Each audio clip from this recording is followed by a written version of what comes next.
Así. Ahora sí, oficialmente muy buenas tardes a todos. Gracias por estar nuevamente con nosotros aquí en el programa. En esta ocasión vamos a contar con la presencia de Alfonso Villalba, que es COO de Cryptos, que ha preparado para ustedes una especie de masterclass de cómo desarrollar productos con impacto. Y también es importante recalcar que ha tenido experiencia en programas de aceleración como el de Techstars, entonces hay mucho de donde podemos sacar conocimientos accionables. Es uno de los hermanos mayores más avanzados del portafolio y pues siempre, como habrán notado, está compartiendo muy buenos insights y recursos de interés. Y para los que todos están en México, pues es alguien que ojalá puedan tomarse una cerveza.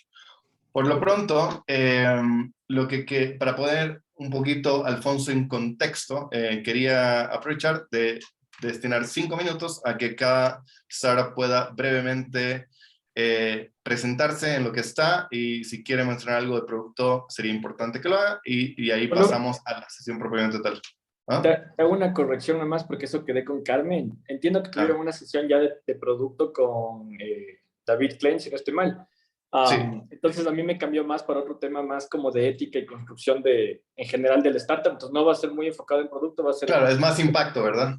Exacto, sí. Ok, sí, es como eso, es incorporar el impacto en la retórica. Para aclarar, porque luego de la charla del David, puta, ya no, no le voy a llegar.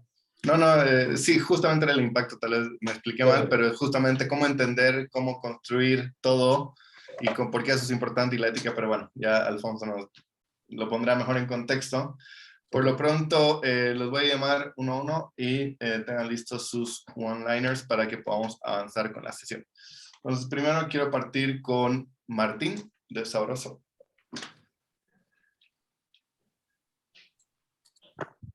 Hola, Alfonso, un gusto, ¿cómo estás?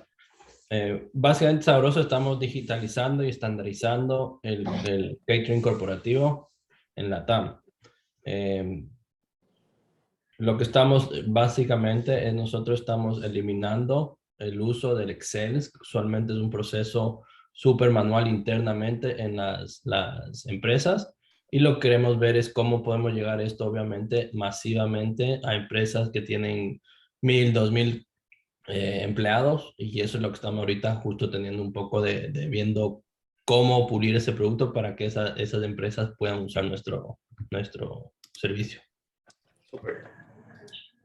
Increíble. Muchísimas gracias, Martín. Ahora quiero darle paso a Jacobo Moreno, de Taxo. A ver, buenísimo. A ver, Alfonso, bueno, ya me conoces, soy Jacobo Moreno.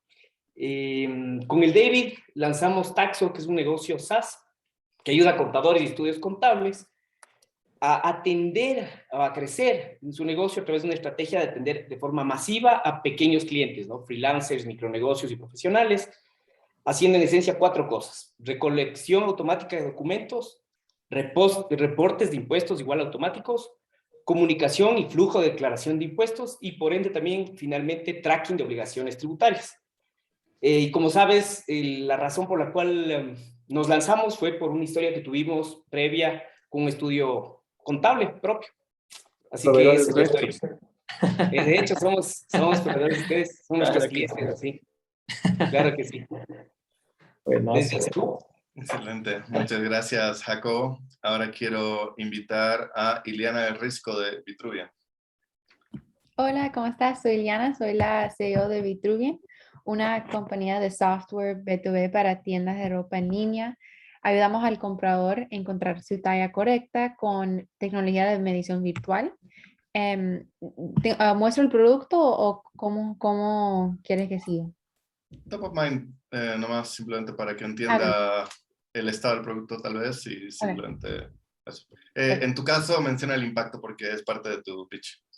Sí, bueno, el impacto como, you mean like the environmental effects and stuff? Yeah, so part of our impact, aside from increasing sales and reducing returns due to fit uncertainty, is also the environmental impact. There's a huge amount of waste that comes from wrong fit returns specifically, and it impacts a lot of countries. Like I know in Chile, there's the desert has a bunch of clothes, and there's also in Kenya, So we also help to reduce that environmental impact aside from like the profitability for retailers.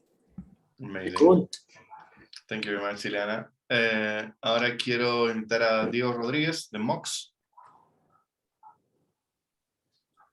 ¿Qué tal, Alfonso? ¿Qué tal? Estamos aquí, Augusto y yo, en el mismo lugar. Mucho gusto. Somos Augusto y Diego de Mox. Mox es la infraestructura fintech que permite la conexión entre los sistemas financieros y los sistemas de gestión de empleados. Nos parecido a la tecnología Open Banking, pero nosotros la llamamos Open Payroll, donde el usuario tiene toda la gestión sobre su nómina, ya sea para validar o para consumir un producto financiero o para hacer un write sobre retenciones y repagos de productos financieros. Buenísimo. Está bueno mencionar de que Diego y Augusto acaban de llegar a Ciudad de México, entonces tal vez ahí... Con mucho gusto para ahí se conocernos. conectan. Y último, pero no menos importante, Estefanía de Pronto. Hola a todos. Hola Alfonso, mucho gusto. Dale. Soy la CEO de Pronto. Pronto es una plataforma SaaS B2B para ayudar a cobrar de manera óptima a cada una de las empresas pequeñas y medianas. Hablando sobre el impacto, creo que el mayor impacto que podemos hacer sobre estas empresas que justamente tienen menos estrategias para cobrar es poderles darle una herramienta de talla mundial, cobrar como lo hacen las grandes y sobre todo ayudar a aumentar esa liquidez. Sabemos que sobre todo en pequeñas y medianas empresas está marcado también el tema de que falta liquidez, una de las principales causas para cerrar. Entonces, ese sería uno de los mayores impactos que podemos hacer por estas pequeñas y medianas. Soy emprendedor en Endeavor, me he enfocado mucho siempre en desarrollo de producto, apasionada siempre porque al usuario final le llegue lo mejor y cómo a través de eso también mejoramos su experiencia y sobre todo lo que aportamos a cada empresa. Excelente, muchísimas gracias, Estefanía. Y con eso dicho, Alfonso, nuevamente muchas gracias por estar acá. Es un privilegio para nosotros contar con un espacio en tu agenda y de nuevo siempre con todas las buenas intenciones de compartir con el programa, ¿no? Entonces aquí simplemente te cedo la palabra para que puedas tomar la rienda de la conversación. Súper, buenísimo. A ver, primero me presento. Mi nombre es Alfonso Villalba, yo soy cofundador y Chief Operational Officer de Cryptos. Nosotros somos una startup todavía que está en una etapa, entre comillas, early. Aproximadamente tenemos 4 años en el mercado. Hemos levantado $5 millones en capital de inversión en rondas entre pre-seed, seed y pre-series A. Actualmente tenemos operaciones y una cartera de clientes en más o menos 6 países: Estados Unidos, México, Perú, Ecuador, Chile, Argentina. Somos un equipo de aproximadamente unas 27 personas. Y obviamente estamos en una etapa donde ya estamos pasando la parte early y con el capital, todo este capital que levantamos, obviamente estamos en una etapa donde queremos llegar a generar ciertos milestones para poder levantar una serie A probablemente a finales del siguiente año. Nuestra lógica, nuestra ambición en ese momento será levantar una ronda entre 8 a 10 millones si las cosas salen bien y poder escalar y crecer y todo el tema, ¿no? ¿Qué hace Cryptos? Básicamente yo vengo mucho de la industria más de ciberseguridad. Específicamente lo que nosotros hacemos es ayudar a nuestros clientes a que puedan localizar e identificar su información más sensible en todos sus computadores, servidores o en la nube. Entonces desarrollamos algoritmos de inteligencia artificial que interpretan el contenido de un documento como un PowerPoint, por ejemplo, y decimos, ¿sabes qué? Esto es información confidencial que tienes que proteger. Como resultado final de esto, les facilitamos con muchas cosas justamente en el mundo de ciberseguridad, de compliance y demás. Y básicamente es un poco lo que se enfoca mi startup, en la etapa en la que estamos y lo que estamos un poco ahorita tratando de construir, ¿no? Quiero hacer un paréntesis para lo de la charla para que quede un poco claro. Esto es una opinión muy personal mía. Más allá de poder diseñar una startup o un modelo de negocio con impacto social, que es algo que yo valoro y aprecio mucho, lo que voy a hablar yo más es cómo la ética tiene que estar más introducida, cómo tenemos que implementar más la ética en la forma en cómo desarrollamos producto, nuestro modelo de negocio. No tanto que tenga que ver solo con el componente de tener un impacto social, sino también como startups como la mía, que somos B2B, SaaS, que estamos escalando, levantando capital de inversión pero que internamente tienes que generar ciertos temas para poder operar con un cierto nivel de ética, de transparencia y obviamente poder generar un impacto, entre comillas, en la sociedad, ¿ya? Entonces, no es tanto de que mi producto, mi modelo de negocio tiene un componente de algún tema social específicamente, es más las decisiones de cómo operamos, de cómo hacemos ciertas cosas y que mientras la empresa o la startup vaya escalando, pueda cumplir ciertos requerimientos importantes a nivel de ética, ¿ya? Entonces, está muy basada en eso también la charla. Y la idea es un poco darles o indicarles por qué eso es importante, qué es lo que está pasando actualmente en el mundo, qué es lo que podemos rescatar de ciertas startups que han hecho bien las cosas versus otras que no. Y obviamente ver cómo ustedes pueden tomar ciertas cositas de esto y poder implementarlas justo en la etapa en la que están, ¿ya? Entonces, voy a compartir mi pantalla y cualquier pregunta, duda que tengan, bienvenidos sean, ¿ya? A ver. Compartir pantalla. Ahí estamos. Me avisan si es que ven la pantalla, por favor. Ahí sí se ve. Súper. Entonces, y ahí le voy a poner. ¿Ya? Voy a ir conversándoles de algunos temas. La idea es que, bueno, obviamente luego ustedes, es más que esto es provocarle como ciertas reflexiones de cómo se está diseñando hoy productos, empresas, sobre todo en la industria de tecnología, ¿no?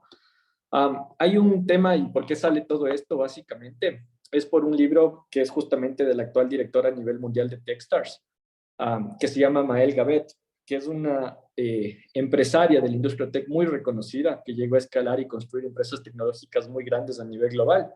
Y hoy su propósito, su enfoque está 100% relacionado a poder apoyar startups como cada una de las nuestras, para que puedan escalar, pero que puedan crecer de una manera más, entre comillas, correcta, ética, o de una manera que no tenga un impacto tan negativo como han tenido ciertas empresas tecnológicas en general en el mercado y en la industria, ¿ya?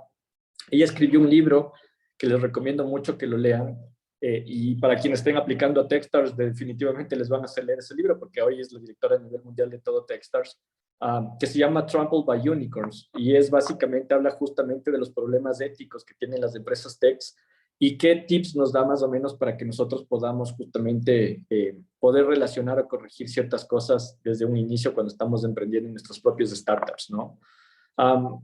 ¿Qué es un poco lo que hay que entender de estos problemas?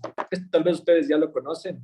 Hoy estamos en una etapa donde ya la revolución digital viene desde hace años, y empresas muy grandes en el mercado vienen abarcando esta revolución. Es como cuando en su momento hubo la revolución industrial, pero hoy estamos en la revolución digital. ¿Qué es lo importante destacar de estos dos puntos? Es que no sé si ustedes conocían este tema, pero en la revolución industrial, las primeras leyes, las primeras normativas que empezaron a regular la industria aparecieron a partir de 20 años posteriores desde que se empezó a originar toda esta industria. Y lo que estamos empezando a vivir en la industria tech, luego de casi 20, 30 años que empezó a iniciar toda esta industria, es recién estamos teniendo debates nacionales, conversaciones políticas de cómo poder regular a la industria tecnológica a nivel mundial. Entonces, lo que estamos empezando a vivir hoy ya se vivió en el pasado y justamente es parte de un momento histórico que es muy común en el mercado o en la industria en general, que es justamente diseñar políticas normativas que regulen y que estandaricen ciertos comportamientos en general en una determinada industria. En este caso, obviamente, hablamos de la industria tecnológica. Si ustedes se fijan, empezamos a hablar de leyes de privacidad de datos personales, protección del usuario final, empezamos a hablar de muchos conceptos y de muchos temas literalmente de ética, de propiedad intelectual, de privacidad de datos y demás. No más de hace 5 o 6 años. O sea, realmente es muy nuevo lo que todavía se está debatiendo y la gran mayoría de países ni siquiera han estado implementando todavía mucho de estas políticas o normativas y en su estructura económica y social. Entonces, todavía es un tema que recién está iniciando y es importante entender que todos estos debates políticos, sociales y demás que van a empezar a construir leyes que rijan cada uno de nuestros negocios es algo que vamos a ver en los próximos 5 años.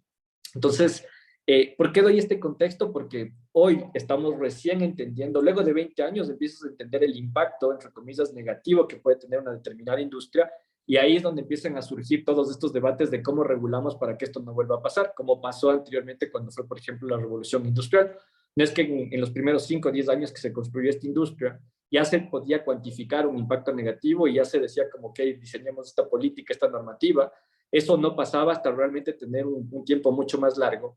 y hoy eso ya está pasando en la industria tech. Entonces, por eso estamos viviendo un punto o un momento donde la parte de compliance, toda la parte de cumplimiento de regulaciones y demás, va a crecer mucho y va a presionar mucho a las empresas tech para que justamente puedan construir ciertos puntos o ciertos temas o arreglen ciertos temas o procesos internos, desde cómo desarrollamos producto, desde cómo levantamos capital de inversión, desde cómo manejamos nuestros procesos de contratación. O sea, hay un montón de cosas que se hablan justamente en este tema.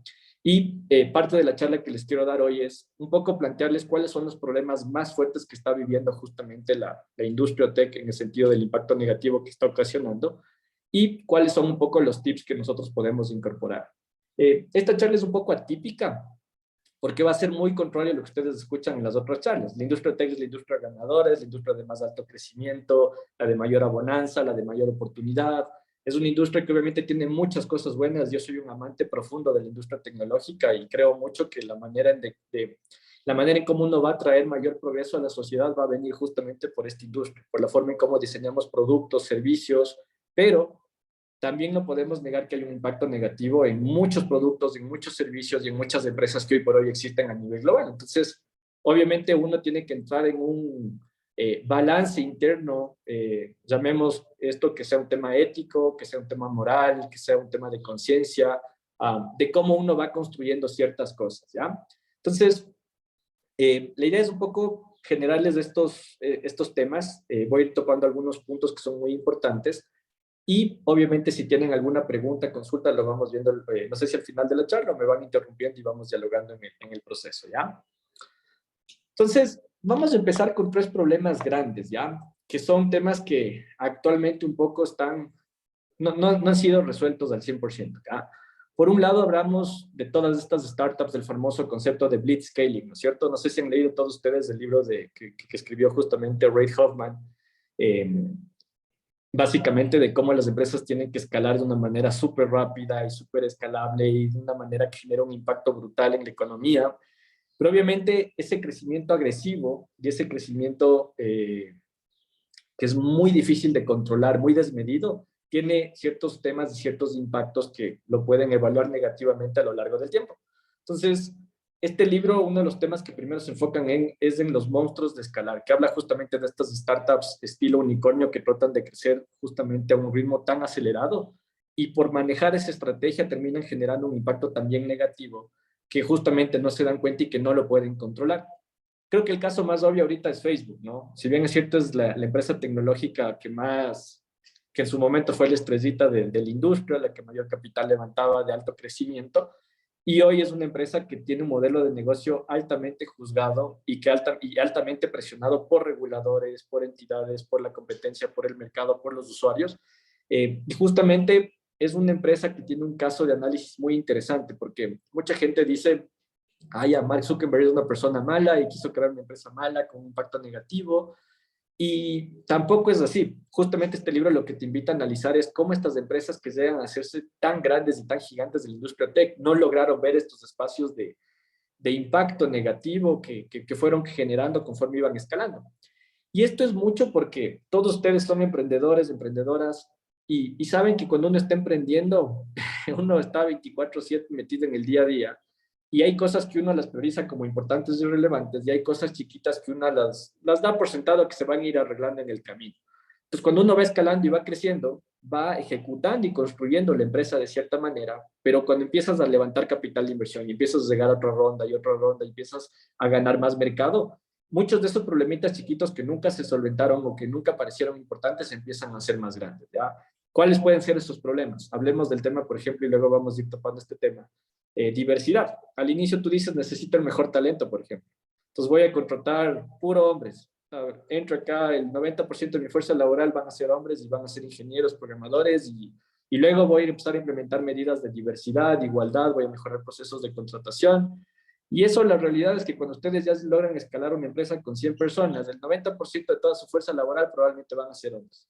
Y va a tener un impacto muy negativo en la parte de diversidad e inclusión, que no fue lo suficientemente, o sea, ya fue muy tarde de corregir o va a ser más complicado de corregir esos puntos en una etapa donde ustedes tengan un crecimiento mucho más alto.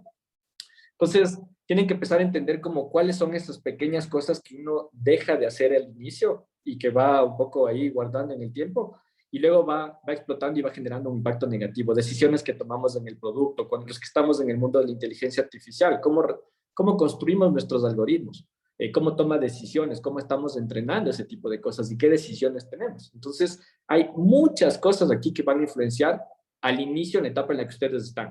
Tal vez ustedes dicen, oye, pero ni siquiera tengo recursos para todavía contratar un equipo o mayor capital de personas, pero el punto es cómo esas decisiones, cuando ya lleguen ese momento, van a estar inmiscuidas en tus principios, en tus valores corporativos, de tu startup, de tu persona, para que cuando llegue ese momento sepan tomar las decisiones correctas y adecuadas, y que a pesar de que genere un poco de mayor esfuerzo o incomodar de cierta manera, pero ese tiempo extra, ese esfuerzo extra va a hacer que justamente su startup, cuando empiece a escalar, llegue a tener justamente de manera resuelta estos problemas un poco negativos que les voy explicando a lo largo de la presentación, ¿ya? Entonces, el primer punto es estos famosos monstruos de escalar, que está bien y hay que crecer y hay que obviamente ir y escalar y todo el tema, pero el punto principal es a qué costa, ¿cierto? O sea, bajo qué impacto, bajo qué costo vamos a crecer de una manera tan desmedida y tan acelerada. El segundo punto es la burbuja cultural. Y la burbuja cultural es básicamente todo este tema relacionado a el mundo también del ecosistema, del emprendimiento, de las aceleradoras, de los inversionistas, que está un poco conectado con el punto 3, que es los famosos hubs de innovación. De hecho, estos dos puntos se conectan bastante. Y habla de un mundo muy elitista, al cual muy pocos emprendedores en el mundo pueden acceder, y que hoy por hoy realmente no ha dado mucha cabida para que realmente el talento gane versus ciertos privilegios. Y eso es algo muy verdadero. De hecho, si ustedes toman todos los unicornios, váyanse a Latinoamérica. Los unicornios más grandes, más importantes, y analicen quiénes son los founders. Son founders que o estudiaron en Harvard, en Stanford, vienen de familias muy ricas de cada uno de los países. Y esto es un poco duro de asimilar y de entender. Pero muchos de los mecanismos de cómo se han venido estructurando los ecosistemas más top de innovación a nivel global son ecosistemas o muy elitistas o con muchos temas que realmente no es mucho, no es tanta la realidad de la meritocracia. O sea, realmente van a haber pocos emprendedores que realmente puedan salir de esa estadística y puedan realmente ejecutar y construir algo de mucho valor, de escalar y obviamente crecer y demás, ¿no? Yo siempre digo, por ejemplo, en mi caso personal, todavía no considero que hemos hecho un éxito a pesar de las rondas y las cosas que hemos hecho en criptos. Estamos en una etapa donde todavía estamos creciendo y tenemos que demostrar valor, crecimiento y todo el tema. Pero bien o mal, creo que tengo un perfil de emprendedor que yo, por ejemplo, nací, viví en Cayambe toda mi vida, vengo de una familia de clase media, y bien o mal creo que encontré los pequeños truquitos de cómo hackear un poco ese proceso, cómo acceder a buen network, cómo acceder a las mejores aceleradoras, cómo poder expandir ciertos temas, ciertos conocimientos. Y eso uno cuando ya va entrando más al ecosistema, afortunadamente yo tengo muy buenos inversionistas de VCs de Silicon Valley, de Israel, de Latinoamérica. Ya cuando vas accediendo justamente a ese ecosistema y ese tipo de gente, te das cuenta que es muy cerrado, es un tema muy elitista que muy pocos emprendedores van a cerrar. Y es uno de los problemas grandes que se ha venido construyendo justamente en estos famosos hubs de innovación o en estas burbujas culturales, ¿no? Entonces es uno de los temas que este libro también empieza a cuestionar. O sea, ¿qué tan accesible es para un emprendedor, más allá de que tenga un buen talento, el poder construir una empresa escalable, que pueda generar mucho revenue, que pueda acceder a capital de inversión? Realmente es un poco utópico de cierta manera, si es que no cuentas con ciertas credenciales básicas para poder acceder a eso, ¿no? Entonces es uno de los temas que también hablamos justamente en estos temas éticos de cómo la industria tech se ha venido construyendo, formando. Otro de los puntos que topamos acá, y esto es importante, hablaba justamente del nuevo feudalismo, ¿no? Esto es un tema que habla mucho en cambio de cómo hoy por hoy las empresas que tienen datos empiezan como a dominar realmente los mercados, las industrias, y todas las otras personas, entes, organizaciones, individuos, empiezan a depender de estas organizaciones que tienen más que almacenan. No puedo decir que son dueños de los datos porque en teoría no lo son, o sea, el usuario final termina siendo el dueño de eso. Pero el neofeudalismo está muy relacionado a la parte de los datos. O sea, ¿quiénes son las organizaciones que hoy en el mundo realmente manejan la mayor cantidad de información, de datos y demás, y que hace que justamente tengan un control y una fuerza mucho más grande sobre todos los otros competidores del mercado, la industria, etcétera, etcétera, etcétera, ¿no? Hablamos de las famosas redes sociales, que este es un tema que está hoy muy en boga, de cómo están construidos los algoritmos, del impacto que esto tiene a nivel social, a nivel político, a nivel inclusive económico, cómo muchas veces en ciertos temas se ha utilizado muchas veces las redes sociales para generar un impacto negativo de bastante nivel, en el sentido, por ejemplo, de, ustedes pueden ver documentales de las elecciones cuando tuvo Donald Trump y cómo ganó justamente bajo una influencia de las redes sociales. Entonces realmente ya se empiezan a ver unos temas que uno dice como tal vez está exagerando, pero si empiezan a ver los casos prácticos y el impacto que eso tiene en la sociedad, empieza a ser algo súper fuerte. Entonces se empieza a cuestionar el concepto de cómo están estructuradas el tema de las redes sociales. Algo que a mí personalmente me llamó mucho la atención, ustedes debieron ver en estas semanas justamente el tema de que Elon Musk quería comprar Twitter y todo el tema y están en ese proceso. Uno de los temas que yo estoy muy de acuerdo con él, y nuevamente es una opinión personal, él decía, él quiere liberar el código fuente de los algoritmos de cómo Twitter toma ciertas decisiones y que sea open source y que la sociedad o el mundo entero juzgue la manera en cómo los algoritmos toman esas decisiones y en base a eso que puedan mejorar y sobrellevar o solventar ciertos problemas que hoy por hoy Twitter internamente no lo puede lograr, por ejemplo, con el tema de bots y demás. Entonces, me parece que es una estrategia buena, tal vez no sé si genere los resultados que se esperan, pero para los que venimos del mundo de tecnología, sabemos que cuando se abre una tecnología de ese nivel y se vuelve, básicamente es código abierto, hay la posibilidad y la oportunidad de que un pool de talento a nivel mundial, cientos de miles de personas muy talentosas puedan acceder a eso y tal vez puedan buscar una forma de resolver algo que ahorita internamente el grupo de ingenieros o el equipo de producto de Twitter tal vez no lo puede resolver. Entonces, aquí hay algunos puntos muy interesantes de cómo abordar esos temas, ¿no? El punto 6 también es la parte del venture capital. Es como el VC ejerce cierto, más que cierta presión, es la estructura que ha venido creando para que la startup esté obligada también a tener crecimientos mucho más rápidos, más escalables, que tenga una presión obviamente de generar ciertos hitos específicos en base al dinero que se va levantando. Y aquí hay algunos puntos, porque por ejemplo, los VCs tienen la culpa de muchas cosas también en el impacto negativo que se ha venido teniendo en ciertos temas a nivel de startups y demás. Por ejemplo, uno de los temas que a mí me gusta mucho destacar es, a ver, por un lado el tema de WeWork, que si bien es cierto es una startup que bien o mal una startup que vale ya billones de dólares y que pudo establecerse un producto, un modelo de negocio escalable, que tenga dominancia en el mercado a nivel global. Pero cuando ustedes ven toda la secuencia de WeWork, realmente mucha gente le apunta a Adam Newman, ¿no? Dice el emprendedor, el loco, el que hizo este crecimiento desmedido y mintió por cómo iba creciendo su startup y demás. Pero realmente el tema, la gran pregunta ahí es quién le creyó. Y le creyó los VCs más importantes del mundo. Y le aceptaron lo que este loco, entre comillas, un poco decía de su startup, cuánto valía y todo el tema. Y el VC aceptó esas condiciones, puso ese valor, entre comillas, en el mercado y empezó a darle rienda suelta para que esta persona empiece a ejecutar bajo esa estructura, sin haber hecho un due diligence eficiente, sin haber realmente venido internamente en la startup si decía la verdad o no en ciertos temas, en sus balances financieros, en temas operativos.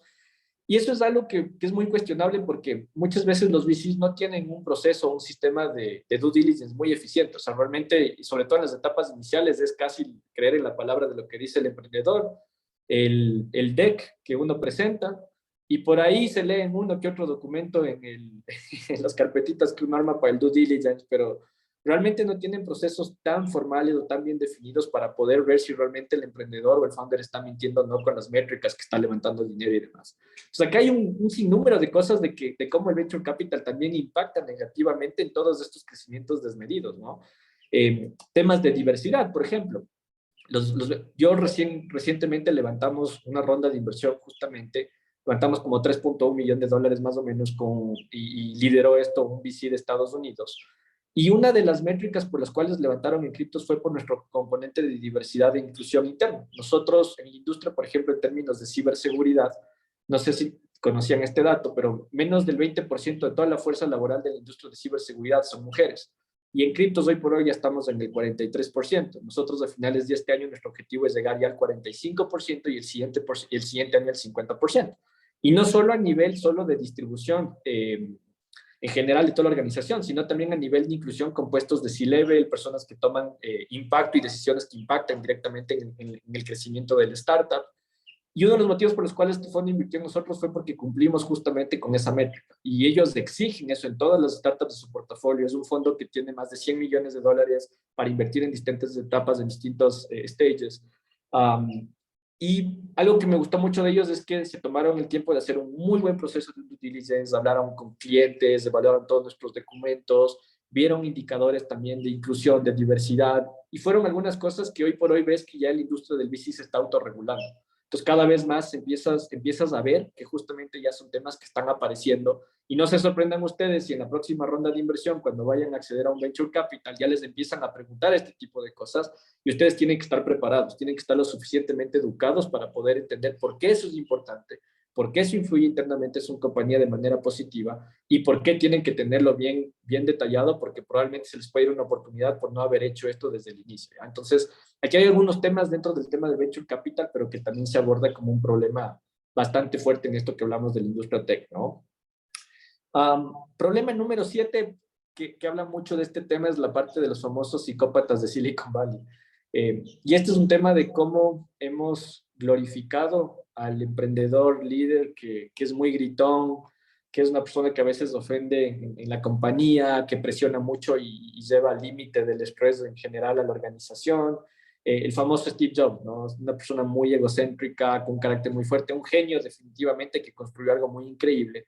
Pero la cultura de Silicon Valley ha llevado justamente a un punto donde hemos endiosado tanto a estas personas que hemos dado por sentado que es normal ser así y que liderar una empresa puede ser de esa manera, o sea, gritando, empujando, ofendiendo a otras personas, y eso es algo que se tiene que corregir. O sea, también tenemos buenos ejemplos de fundadores que han creado empresas billonarias muy exitosas, con mucha ética, con muchos principios y valores muy bien establecidos y con un liderazgo muy, muy correcto y muy apegado justamente al tema humano, ¿no? Entonces, varios de estos puntos es empezar como a cuestionarnos cuáles son estas personas que nosotros seguimos, quiénes son estas personas que nos mueven, por qué esto es relevante e importante en el momento actual de la industria tech.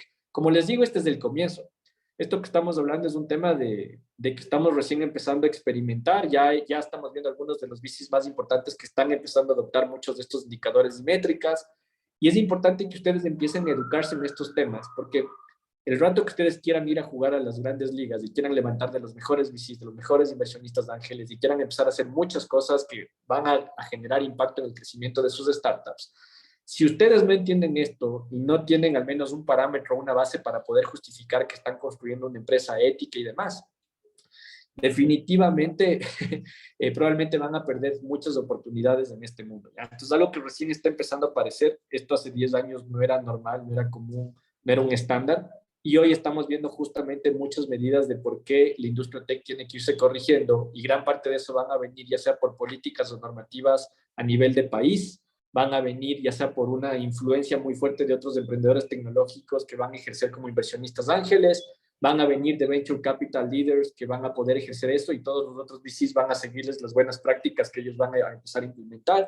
Entonces ustedes tienen que estar un poco empezando a prepararse de cómo construir una empresa en ese nivel que cumpla con estos parámetros y que puedan estar listos justamente para cuando llegue ese momento y que puedan tener justamente las cosas, entre comillas, en orden, ¿no? ¿Cómo influye esto en nuestras decisiones? O sea, ¿cómo influye esto, por ejemplo, o por qué es importante empezar a fijarnos esto internamente en cómo vamos construyendo nuestra startup? Por ejemplo, en la parte de producto, yo les decía a ustedes que como en criptos, nuestro mayor producto, nuestra mayor tecnología, son algoritmos de análisis de texto que interpretan el contenido de un documento y en base a eso decimos esta información es confidencial, ¿ya? Uno de los temas que nosotros nos habíamos dado cuenta y que un asesor, un consultor en Estados Unidos nuestro nos había sugerido, es que para mejorar la precisión en el mundo de inteligencia artificial, mientras un mayor volumen de datos tú tengas y estos datos sean de mucha calidad, la precisión de tus algoritmos siempre va a ser más alta, ¿ya?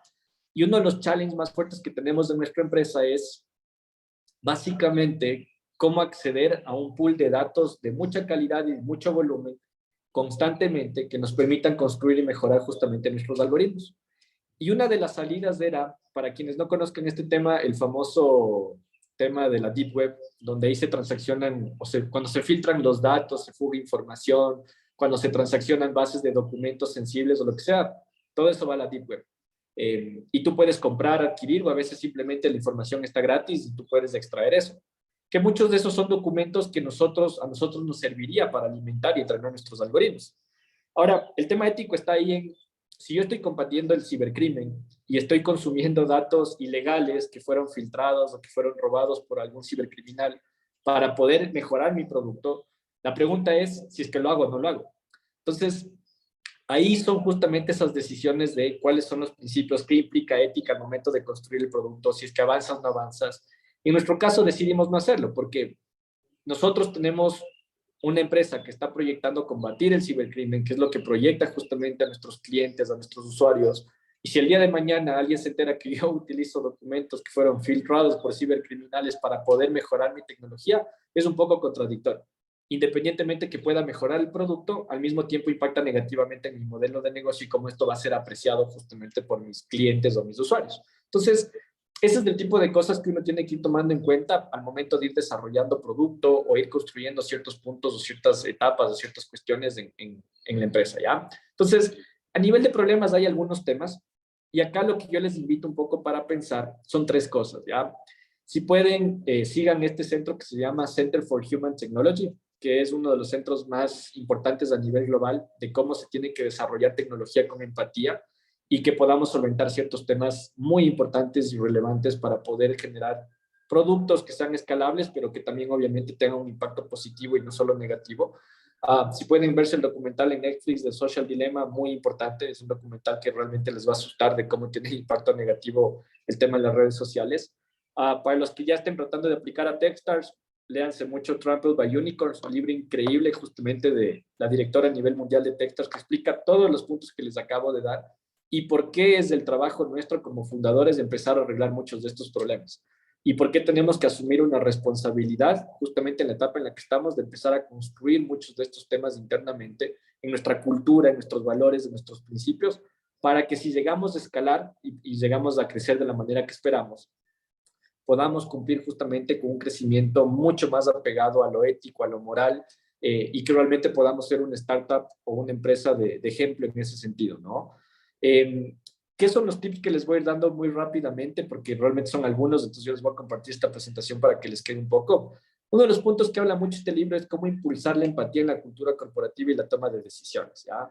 Entonces, grandes preguntas, ¿no? ¿Cómo incluir la empatía en los valores de la empresa? ¿Cómo incluimos esto en los procesos, por ejemplo, para asegurar que cada vez que contratamos una persona tiene empatía como un valor o como un principio humano y que eso va a impactar positivamente justamente en cómo quieren construir un producto? Algo que yo tengo, una de nuestras inversionistas ángeles, es una directora de ciberseguridad de Electronic Arts en Silicon Valley, que es la empresa esta que construye los videojuegos FIFA y todos estos, son muy famosos. Y ella nos hizo una presentación justamente hace unas semanas, justo de esto, o sea, de cómo mejorar el tema de diversidad e inclusión en una startup y por qué esto es importante de adoptarlo desde un inicio. Y ella hablaba de ejemplos que son realmente bastante interesantes, de cómo la falta de empatía de los ingenieros y las personas que lideran la parte de producto generan un impacto negativo al momento de que el producto crece, ¿no es cierto? Por ejemplo, cuando desarrollaron el famoso algoritmo de Amazon, ¿no es cierto?, para contratar personas. Había sido un algoritmo que por experiencia del pasado trataba de tomar decisiones para contratar mayormente hombres versus mujeres. Y eso lo habían notificado y se habían dado cuenta en cómo el algoritmo se comportaba. Y era porque obviamente nadie tuvo la empatía de pensar de dónde venían esos datos históricamente, cómo se contrataban, quién eran las personas que internamente mayor contrataban dentro de Amazon. Entonces, todas esas cosas, eso es tener empatía, es empezar a pensar en cómo va a tener un impacto algo que yo construyo para otras personas que no necesariamente son similares a mi raza, a mi etnia, a mi cultura, a mi religión, etcétera, etcétera, etcétera, ¿no? Hay un muy buen documental de esto que pasó en Estados Unidos, una de las tecnologías más fuertes de vigilancia de video para temas de reconocimiento facial. Se había implementado ya en el 40% de ciudades de todo Estados Unidos y básicamente tenía una gran falla y era que mayormente este software del reconocimiento facial, por cómo había sido entrenado con sus algoritmos, detectaba que mayormente las personas de color negro eran personas que podían ser criminales o que eran de alto riesgo. Entonces las cámaras se prendían y a veces les mandaban notificaciones a los policías para que vayan a ver a tal persona en tal lado. Eso era una estupidez porque el algoritmo estuvo construido de una manera pero tan imperfecta, nadie se había dado cuenta, 40% de las ciudades de todo un país tenían adoptada esa tecnología, hasta que una persona del MIT se dio cuenta de esto, juzgó todo este tema, llegó estos casos a IBM, a Microsoft y otras empresas más que estaban relacionadas con este tema de la tecnología, y lo corrigieron. Entonces se armó todo un tema mediático, muchas ciudades empezaron a dejar de utilizar la tecnología, y es justamente eso, ¿no es cierto? La falta de empatía de empezar a construir o desarrollar justamente productos o tecnologías que tal vez no te impactan a uno personalmente, pero no te pones a pensar en otra persona de otro estrato social o de otras características que a ellas o ellos sí les va a tener un impacto negativo, ¿ya? Entonces, mucho de la empatía es cómo construyes eso internamente en tu startup, cómo transparentas la información sobre lo que pasa en la empresa y por qué, cómo impulsas la diversidad y la inclusión en todos tus procesos de contratación, cómo incluir personas no técnicas tal vez en las decisiones de producto, porque a veces los ingenieros de software no son las mejores personas para poder tomar una decisión de algún feature o algo por el estilo.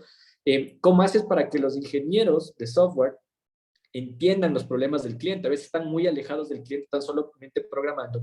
Entonces, carecen de una empatía y obviamente no pueden construir o tomar decisiones que tengan un impacto final que agregue valor al cliente.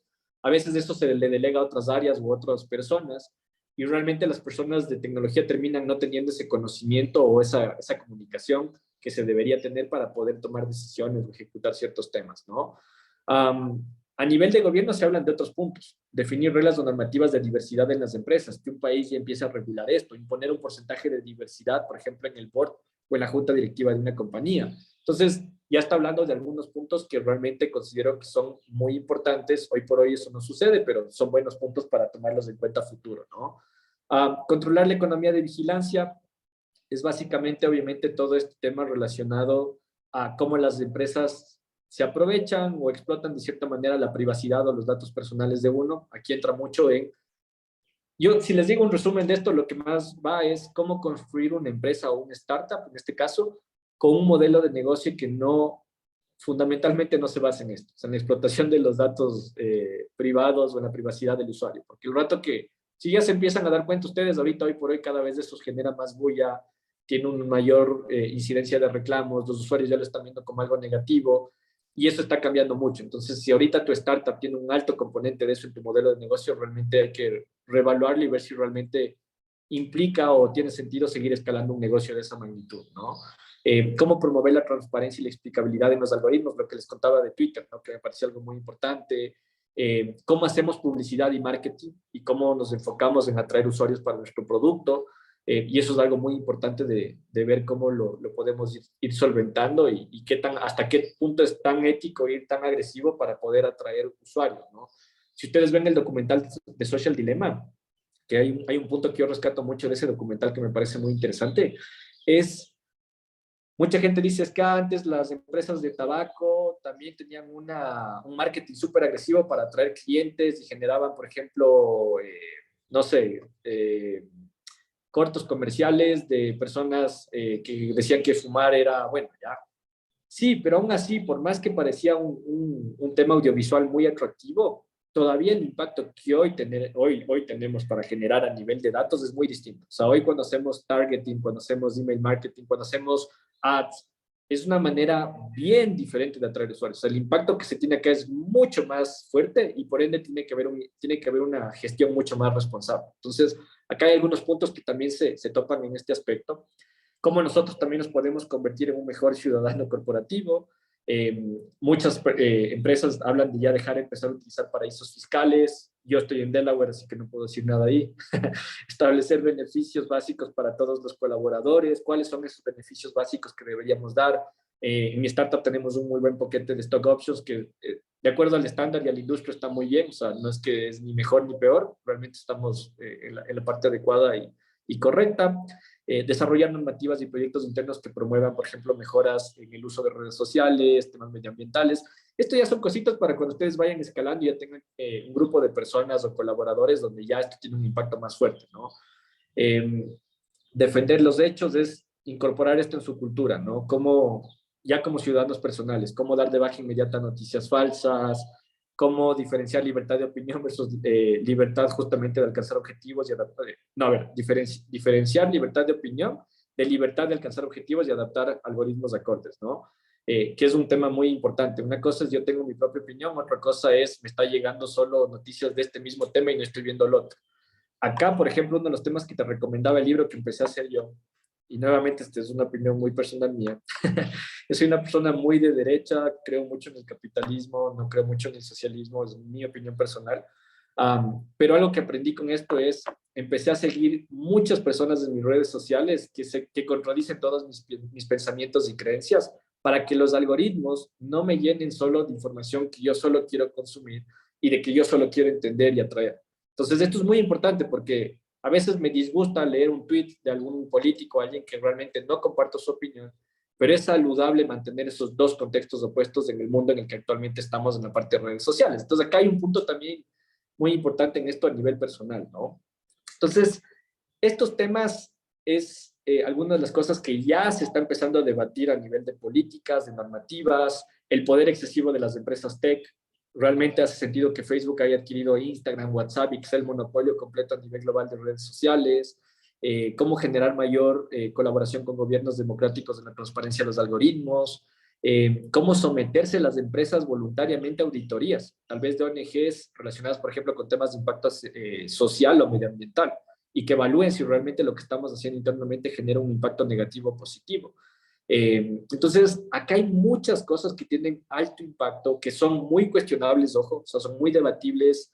Hay mucho tema aquí de filosofía, de hecho, muy relacionado. De hecho, uno de los roles que este libro indica y que me encanta es que uno de los C-levels que más apetecidos van a ver en la industria tech es el Chief Philosopher Officer, que es la persona que tiene que cuestionar las decisiones a nivel ética y moral de toda la estrategia de la compañía, para ver si realmente el impacto que puede ejercer es negativo, positivo, neutro, etcétera. Entonces, un poco lo que quería darles en esta charla, porque son varios temas y convergen en varios puntos, es por qué actualmente la industria tech tiene cierto impacto negativo en general en la sociedad. Creo que eso tenemos muchos argumentos para discutir cuáles son esos impactos negativos. Obviamente tiene su impacto positivo y sus beneficios.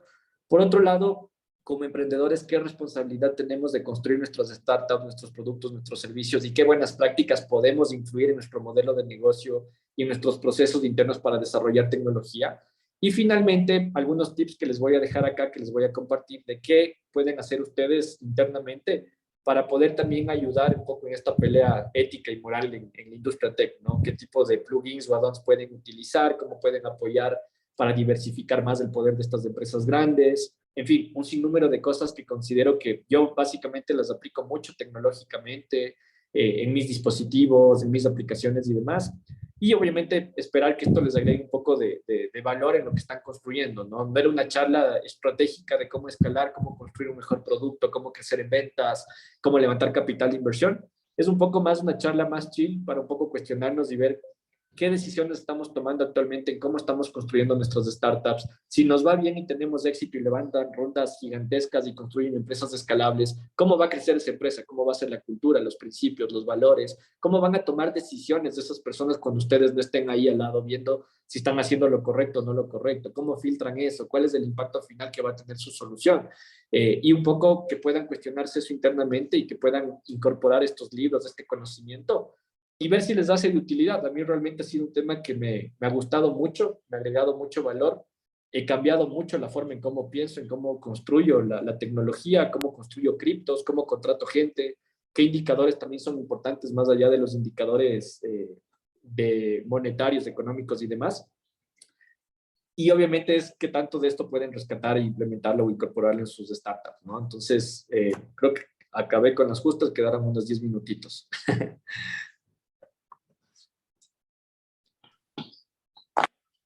Genial. Chicos, no sé si tienen comentarios, preguntas, acotaciones al respecto. Ahí, David.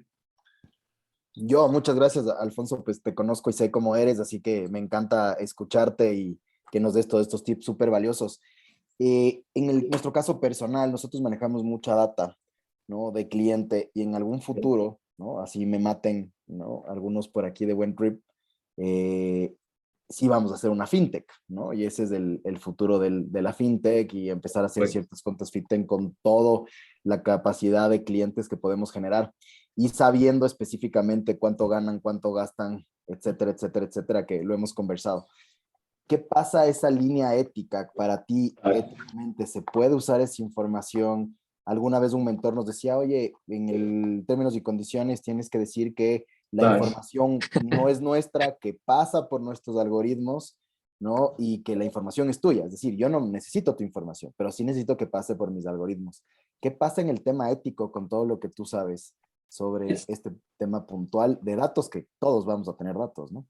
Total. Creo que hay dos temas ahí y la respuesta que te voy a dar es bien, bien difícil porque si se fijaron un poco la presentación es filosofía pura. O sea, para unos algo que va a estar bien, para otros va a estar mal y no hay una delgada línea ni hay un tema gris. O sea, realmente para unos va a ser una cosa, para otros otra y depende mucho de el contexto, la cultura, los principios, los valores que tú quieres incorporar y absorber en tu startup. ¿Ya? Entonces, por ejemplo, con el ejemplo que me das, te doy otro ejemplo, ¿ya? Por ejemplo, de una startup que es esta que desarrolla los algoritmos, era una empresa que fue adquirida por Google, que desarrolla los algoritmos para los carros que se manejan de manera autónoma, ¿ya? Entonces, mucha gente dice, hay ciertos puntos donde los carros tienen que tomar decisiones. Digamos que hay una señora viejita que está cruzando y un niño que está jugando. Y sí o sí tienes que matarle a alguien por cómo iba la curva y por cómo se iba el carro, ¿ya? Pero es autónomo. Entonces, tú lo que dices es, ¿qué decisión le enseñas al algoritmo que tome? ¿Cómo tú tomas esa decisión? ¿Ya? Entonces, en este caso que explicaban, decía, mira, sería incorrecto e inapropiado que la empresa como tal defina eso. Entonces, lo que hicieron es, tomaron a la sociedad civil, tomaron de distintos grupos representativos, gente mayor, gente joven, gente la mitad, distintas etnias, lo que sea, y les hacían votar a toda esta comunidad externa de la empresa, eran ciudadanos civiles, para que tomen la decisión de quién debería ser la persona que el algoritmo, lamentablemente, en el peor de sus casos, tenga que matar a una persona, ¿ya? Entonces, ¿qué es lo bonito de esto? O sea, no, es feo el impacto del algoritmo, pero lo bonito de esto es que sales de la caja dentro de tu organización y traes a la sociedad civil a que puedan decidir algo que es muy importante para tu producto, para algo para lo que va a ser evaluado a futuro. Entonces, ¿cómo resolvieron ellos? Tal vez mucha gente va a cuestionar lo que decidió todo ese grupo de personas. Y van a decir, no, yo no estoy de acuerdo, tal vez lo correcto era la otra persona. Pero lo que tú sí puedes justificar es que al menos trajiste un grupo de personas diversas que tenían un background muy diferente, que al menos llegaba a la mayor porcentaje de población o de ciudadanos del país y demás, y justificar que al menos esa decisión lo hiciste de tal manera, ¿ya? Entonces te doy un ejemplo ahí de cómo resolvieron un tema ético bien fuerte, ¿ya? Ahora, por ejemplo, en la parte de datos, tienes dos cosas. Una, le pides el consentimiento al usuario, oye, tengo esto, y aparte de eso, lo más importante, más que eso también para mí, es cómo construyes la tecnología por detrás. O sea, cómo realmente construyes una arquitectura donde los datos estén bien guardados, estén cifrados, donde la información realmente se respete, donde internamente tengas procesos donde los ingenieros que vayan a tener acceso a esa información, realmente, o sea, tú puedas decir, ¿sabes qué? O sea, hay un proceso y un estándar de seguridad que me permite a mí o a mi equipo de desarrollo tecnológico que cumpla con ciertos niveles que pueden ser los más top de la industria, lo que sea. Y eso al menos genera una importancia y una inversión tuya, porque lo fácil es que nadie haga ese trabajo y solo construyas el producto y sigas escalando. Lo difícil es meterte en este tema de agregar la parte de seguridad, la parte de compliance, empezar a estructurar procesos, pero es lo ético, porque al menos si llega a pasar algo incorrecto o inapropiado, tú puedes decir, oye, al menos yo tuve lo mejor del estándar, o sea, pude hacer lo que en términos de ciberseguridad y privacidad se hace. Y eso es un poco el tema, ¿no? Y, por ejemplo, en tu negocio es diferente. Tal vez cuando seas ya 100% fintech, vas a estar más regulado, entonces sí o sí no te salvas de la ciberseguridad, ¿ya? No hay de otra. No hay de otra. En el mío vendo ciberseguridad, entonces mis procesos y todo internamente tienen que ser, pero así, ciberseguridad. Pero hay startups que no les evalúan eso. O sea, un B2C, ponte que hagas alguna red social o algo, nadie les va a cuestionar. Es lo que le pasó a Facebook. O sea, nadie va a cuestionar a Facebook porque son productos que a veces manejan un modelo freemium, nadie está buscando el tema de privacidad. Entonces ahí ya es un tema muy interno tuyo de si realmente lo quieres hacer o no, ¿ya? En tu caso, como vas para el camino fintech, te van a obligar, o sea, la industria te va a forzar a que tengas un mínimo de compliance cuando desarrolles el producto para poder hacer ciertas cosas de finanzas y demás. Buenazo, chévere. Gracias. Súper. Buenísimo. ¿Alguien más? Hay una acotación que yo hago es simplemente entender desde tu perspectiva lo que nos compartes, ¿no? O sea, si ya es algo, primero que todo es saber qué es importante o no y tomar una posición. Y no postergar esto porque más tarde va a ser mucho más caro corregirlo. Entonces, pensar en arquitectura, pensar en GDPR, que por ejemplo hoy día ya se está volviendo lo normal. O sea, si te lo preguntas muy tarde, tu deuda técnica y tu capacidad de corregirlo va a ser muchísimo más importante. Entonces, lo que rescato, lo que nos mencionas es identificar qué es importante, identificar qué te puede salvar la vida y lo antes posible tomar una posición sobre algunos temas como por ejemplo diversidad, que tal vez es lo más fácil y accionable, y desde ya hacer algo, ¿no? Para que después no sea tan caro y costoso corregirlo. Correcto. Y lamentablemente las startups estamos en un punto, o sea, en un mundo donde hacer lo correcto todo el tiempo tampoco es el mejor camino. O sea, hay varios libros que te dicen breaking the rules es la manera de cómo tú creces y escalas rápido. Y si yo te dijera, yo nunca rompí las reglas, sería mentiroso. O sea, internamente tienes que saber ciertos momentos donde tal vez no va a ser el camino más ético, pero es el que te va a dar el boost para escalar y crecer y hacer ciertas cosas. Y creo que ahí está el tema, o sea, cómo tomas esas decisiones en ese momento, cómo impacta eso en tu moral, en tu ética, evaluar el impacto. Si es que es algo que realmente no es un impacto tan negativo, entonces obviamente tal vez lo puedes dar por hecho que puedes tomar esa decisión. Pero de nuevo, lo interesante de esto es cuando lean este tipo de cosas hoy es un tema filosófico, es un tema que puedes quedar a uno, o sea, si lo incorpora o no. Pero entre 5 y 10 años esto va a ser regulatorio, o sea, van a tener políticas, normativas, leyes, o sea, es legal o es ilegal, y ahí sí es otro tema, porque ahí van a estar forzados a implementar muchas cosas, y es mejor estar un poco preparados para cuando llegue ese momento, ¿no? Entonces, un poco también la idea de, más allá de la filosofía, es anticiparnos a lo que se va a venir con regulaciones y normativas, porque recién empieza en la industria tech, y eso van a ser cacería de brujas, literalmente, o sea, van a ir a tratar de todos los países, gobiernos, tratar de entender cómo regulan a la industria tecnológica por todo el poder que está teniendo actualmente en el mundo entero. Súper interesante. No, muy bueno el punto. Y bueno acotar eso, ¿no? O sea, no siempre puedes hacer las cosas bien, pero por lo menos eres consciente de lo que estás haciendo y no después así como, no sabía. Correcto. Bien, ahí Iliana tenía levantada la mano, no sé si ya se resolvió tu duda o comentario. No sé si queda tiempo, pero era nada más como guidelines en like ethical hiring, en cosas así como si hay tiempo para eso, pero no sé si es a longer response. Sí, claro, tranquilo. Para la parte de contratación, son algunos temas, ¿no? Yo creo que uno tiene que empezar a definir la cultura de tu startup y mucha gente habla de cultura y yo los primeros 2 años de mi startup sí le escuchaba y le leía, pero no le entendía muy bien. Al año 3 y 4 te das cuenta que eso es todo. O sea, puedes tener un buen producto, puedes tener capital de inversión, puedes tener todo, pero si no tienes una buena cultura en tu equipo y en toda tu organización, no vas a hacer algo brillante. Y cultura es qué principios, qué valores, cómo riges eso, cómo mides eso, cómo defines eso en una empresa, en una persona, en un ser humano, cómo tomas decisiones basadas en esos principios y valores.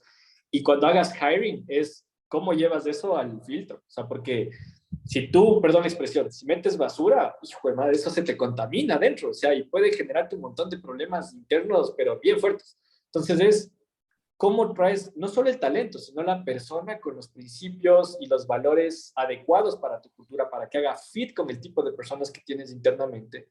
Y ahí vienen muchas cosas. O sea, por ejemplo, no sé si han leído este libro de Principles de Ray Dalio. Les recomiendo mucho que lo lean, es increíble. Este loco es uno de los billionaires más grandes a nivel global del sector financiero. Y él construyó un software que a mí me encantó. Y es como que empezó a sacar un ADN de las personas que trabajaban en su compañía en base de cómo tomaban decisiones, qué pensamientos, qué valores, qué principios. Y él lo que empezó a hacer es trasladar eso a cada persona nueva que contrataba y hacer como un matchmaking. Entonces, si es que hacía fit con su cultura, con sus skills, con sus valores, con sus principios, es alguien que tenía que incorporar en la empresa. Entonces, se fue ya un tema mucho más analítico y de datos. Entonces, la parte de hiring es cómo tú vas a filtrar eso. Yo, por ejemplo, tengo preguntas específicas. ¿Cómo tomarías una decisión en estas circunstancias? Si te dice la respuesta de una manera, ya sabes que no es para tu cultura. Si te dice de otra manera, sabes que es una persona que piensa como tú. Entonces, ¿qué preguntas son esas que tienes que preguntar para poder filtrar la cultura? ¿Ya? Punto 2, el tema de diversidad e inclusión es muy importante. Entonces, ¿cómo tú empiezas? Al inicio es como, al menos que tengas igualdad de candidatos, ¿ya? Candidatos y candidatas. Entonces, que tengas un pipeline, que tengas, si hay una vacante, que al menos tengas igualdad para esa vacante y que puedas tú tomar una decisión.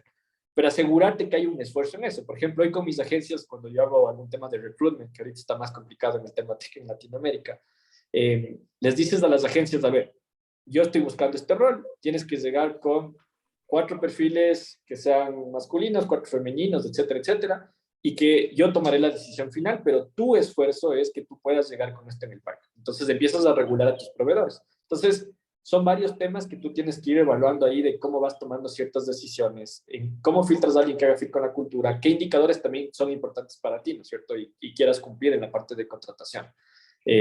Y a nivel ético, ¿cómo tú vas a cuestionar eso en las preguntas? O sea, ¿cómo sabes que esa persona es ética, va a tomar decisiones buenas en tu compañía? Y ahí ya tienes que tú elaborar un buen tema de preguntas, ¿no? No sé si sabían esto, pero en todos los libros que lean de emprendimiento y de startups, digamos que llegan a ser una empresa muy exitosa y tienen más de 500 o 1000 personas o 2000 o 10,000 personas. Las primeras 300 a 400 personas que ingresan a la compañía son contratadas por el CEO o el founder, porque es la persona que todavía sigue detectando si tienen la cultura adecuada para ingresar a la compañía. Y eso no es de loco, eso lo han hecho todos los emprendedores de todas las startups famosas, porque uno tiene el termómetro de medir ciertas cosas y en base a eso vas ingresando el talento, ¿no? Entonces es algo bien, bien importante. Y es algo que nos han vuelto a decir una y otra vez todos los que han participado, justamente diciendo, ¿sabes qué? Mejor es tener claro tu cultura desde el día cero, porque eso es una herramienta súper importante y mientras más te traces en resolver eso, más problemas vas a tener en el camino que te van a ralentizar. Entonces, mira, se nos quedó cortísimo el tiempo. Tranquilos. Yo creo que algún momento nos va a encantar tener un follow-up, pero avísanos si es que de alguna manera se podrían contactar contigo si tienen alguna pregunta específica Sí, sí. a los founders. Claro. Con mucho gusto. De hecho, creo que ya me llevo con la mayoría, entonces, tranquilo. Pero Yeah. con gusto ahí, si están por México, lo que sea, sin problema, ahí nos vemos. Excelente. Entonces, de nuevo, Alfonso, muchísimas gracias por el tiempo. Es súper interesante siempre todos tus tips y ahorita definitivamente has hablado de algo de no convencional que ha plantado una semilla en todos nosotros justamente para considerar cosas que si no consideraríamos y nos explotarían en la cara. Entonces, de nuevo, gracias por el tiempo de armar, no sé, pues una presentación tan prolija y específica, ¿no? Ahí simplemente queda atenta que nos puedas enviar la presentación para compartírsela a los founders. Con mucho gusto. Un fuerte abrazo y cualquier cosa estoy a las órdenes. Gracias. Gracias, Alfonso. ¿Listo? Chao, chao. Un abrazo. Gracias, chao, chao, que estés bien. Chao, gracias. Chao, Leo. Chao, chicos. Chao, Chao. chao.